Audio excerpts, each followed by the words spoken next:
जाते हैं, या किसी को ये रहता है कि हम तो इस धर्म से जुड़े हैं, इस जाति के हैं, या हम अपने ही देवी देवताओं को मानते हैं, या हमने गुरुजनों का नाम ले रखा है। तो ब्रह्मा कुमारीज में क्या सिखाते हैं और ब्रह्मा कुमारीज क्या है? तो ब्रह्मा कुमारीज ना ही तो कोई धर्म छुड़ाते हैं, भले आप किसी भी धर्म या किसी भी जाति किसी भी संस्था से हो, ना ही कोई देवता छुड़ाते हैं। आप कोई भी देवी देवता को मानते हो, आपके पूर्वज जो अपने को सिखा करके गए हैं, किसी की भी पूजा करते हो भले, या आपने कोई भी गुरुजनों का नाम ले रखा हो, कोई संस्था में जाते हो, कोई दिक्कत नहीं है। ब्रह्मा कुमारीज में ना कोई धर्म छुड़ाया जाता है, ना कोई जाति कोई परिवर्तन करवाया जाता, ना कोई देवता छुड़ाया जाता, ना कोई गुरुजनों का नाम छुड़ाया जाता है। ब्रह्मा कुमारीज एक स्कूल है, एक विद्यालय है। अब देखो, जैसे कुछ एक बिश्नोई समाज की भी अपनी बहनें बैठी होंगी, तो जरूरी तो नहीं है कि हम बिश्नोई समाज के हैं तो हमारे बच्चे गुरु जम्बेश्वर स्कूल में ही पढ़ सकते हैं, ये तो जरूरी नहीं है ना। कहीं भी कोई भी स्कूल में जाकर के पढ़ सकते हैं। या मान लो किसी ने प्रणामी वाले महाराज का नाम ले रखा है तो उनके बच्चे कृष्णा प्रणामी स्कूल में ही जाकर के पढ़ेंगे, ये तो जरूरी नहीं है। कोई भी स्कूल में जाकर के बच्चे शिक्षा ले सकते हैं। इसी प्रकार आप किसी भी धर्म जाति से कोई भी गुरुजनों को देवताओं की पूजा करने वाले हो भले, लेकिन ब्रह्मा कुमारीज में सभी आ सकते हैं। ब्रह्मा कुमारीज कोई अलग से धर्म नहीं है, वो एज ए इंस्टीट्यूशन है। ब्रह्मा कुमारीज एक विश्वविद्यालय है जहाँ पर केवल हमें अच्छे कर्म करने की पढ़ाई पढ़ाई जाती है। कोई चीज़ आपको छोड़ने की वो नहीं है, ना कोई आपको कोई सफ़ेद चोला पहनना है, ना कोई आपको अपना धर्म परिवर्तन करना है, ना कोई चीज़ छोड़ने की बात है। यहाँ पर हमारे को एक स्पिरिचुअल स्टडी जिसको कहेंगे ना, अब माताएं कहेंगी जी हम तो पढ़े हुए नहीं हैं, या हमारी तो वो पढ़ाई तो पूरी हो गई, हम यहाँ पर आकर के क्या पढ़ाई करेंगे। तो यहाँ वो किताब वाली पढ़ाई नहीं है कि कापी कोई पेंसिल लेकर के या कोई इंग्लिश हिंदी वो किताब पढ़ाई जाती है। अब ब्रह्मा कुमारीज में क्या पढ़ाया जाता है, अब वो चीज़ हम सुनते हैं। जैसे बताया कि ये विश्वविद्यालय है और यहाँ पर चरित्र निर्माण की आध्यात्मिक शिक्षा दी जाती है। यहाँ सबसे मुख्य ये चीज़ सिखाई जाती है कि आप अपने घर परिवार में रहते हो, गृहस्थ में रहते हो, आप अपने घर को मंदिर कैसे बनाओ। कितनी ऊंची बात है। देखो, हम रोज मंदिर जाते हैं ना, जो भी जिसको मानते हैं, कोई हनुमान जी के, कोई कान्हा जी के, कोई गुरु जम्बेश्वर जी के, जो जिनको मानते हैं, जिसमें श्रद्धा होती है, तो आप उस मंदिर में रोज नहीं तो कोई जिनका वार होता है, कोई सोमवार को, कोई अमावस्या को, कोई पूर्णिमा को, ऐसे मंदिर जा कर के आते हैं। तो ऐसा क्या करें कि हमारा घर ही मंदिर बन जाए। ऐसे भी तो कोई पढ़ाई होगी ना। हम सुनते हैं कि हमारा भारत स्वर्ग था जब इस संसार में देवी देवताओं का राज्य था, तो हर घर मंदिर था। अब हर घर मंदिर का मतलब क्या है?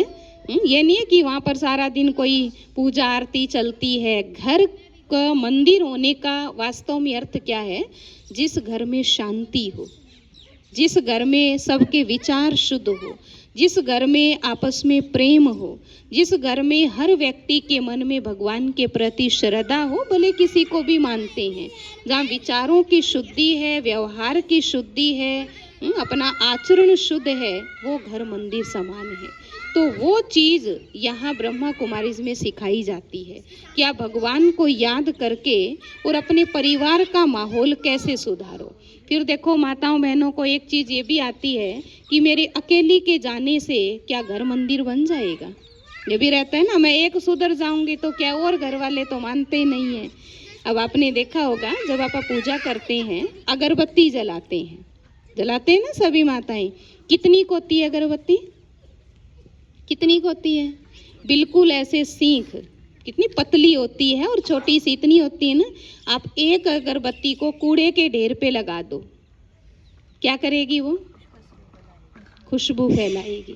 वो ये नहीं कहेगी कि इतना बड़ा कूड़े का ढेर और मेरे में तो कितना का दम है, मेरे को यहाँ क्यों लगा। लाइट सिस्टम है, पहले दीवे होते थे, तो रात को क्या करते, कितना भी घोर अंधेरा हो, एक दीपक जलाया तो कितनी रोशनी हो जाती है। बस वो काम हर नारी को अपने घर में करना है। ये नहीं देखना कि कौन कितने खराब है, किसका व्यवहार अच्छा नहीं है, घर के मानते हैं नहीं मानते हैं, लेकिन मेरा कर्तव्य क्या है, नारी को गृह लक्ष्मी कहते हैं। तो खाली अपनी महिमा सुन के खुश नहीं होना है, वो गृह लक्ष्मी बनना है। और जब हर नारी अपने जीवन को ऐसे देवी तुल्य बनाएगी तो हर घर स्वर्ग, हर घर मंदिर जैसा बनेगा।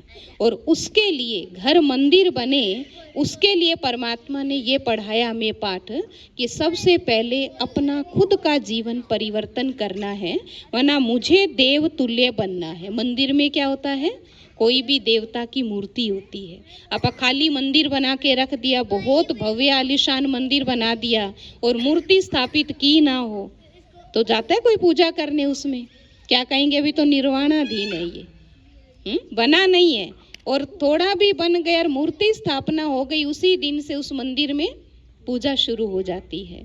तो मतलब घर मंदिर तब बनेगा जब हर नारी हर नर अपने जीवन को देव तुल्य बनाएगा। तो ब्रह्मा कुमारीज में ओम शांति में सबसे मुख्य हमारा जो लक्ष्य है, जैसे होता है ना कहीं भी हम जाते हैं तो कोई जैसे नाम दान देते हैं, गुरुजन भगवान का ही नाम देंगे, कहीं पर होता है भी भजन सिस्टम होता है, वहाँ जा कर के भजन ही गाने हैं, कीर्तन करते हैं, कहीं होता है भी यहाँ कथा सुनाई जाती है, हर किसी के अच्छे अच्छे अपने नियम हैं। लेकिन ब्रह्मा कुमारीज में क्या है, ऐसी आध्यात्मिक पढ़ाई का सिस्टम है जिसको हम क्लास कहते हैं, कि परमात्मा के ज्ञान की ऐसी क्लास लगती है, उस क्लास के द्वारा हम क्या क्या सीखते हैं। अब आप बताओ, देखो हम बच्चों को स्कूल भेजते हैं, स्कूल और मंदिर में क्या अंतर है? स्कूल भी जाते हैं और मंदिर में भी जाते हैं, क्या फर्क है स्कूल और मंदिर में? वहाँ पे पढ़ाया जाता है, वहाँ पे पूजा जाता है, तो आध्यात्मिक पढ़ाई होती है। देखो मंदिर जाएंगे तो मंदिर में भगवान के दर्शन करने के लिए जाते हैं और स्कूल में शिक्षा लेने के लिए जाते हैं। जब तक शिक्षा जीवन में नहीं आती, खाली पूजा करते रहें तो वो भी अंधविश्वास बन जाता है। ये चीज है ना, इसलिए दोनों चीजों का संतुलन, खाली पढ़ाई पढ़ाई करने वाले भी नास्तिक बन जाते हैं, वरना थोड़ी तो आध्यात्मिकता होनी चाहिए ना, भले किसी भी टाइप से हो।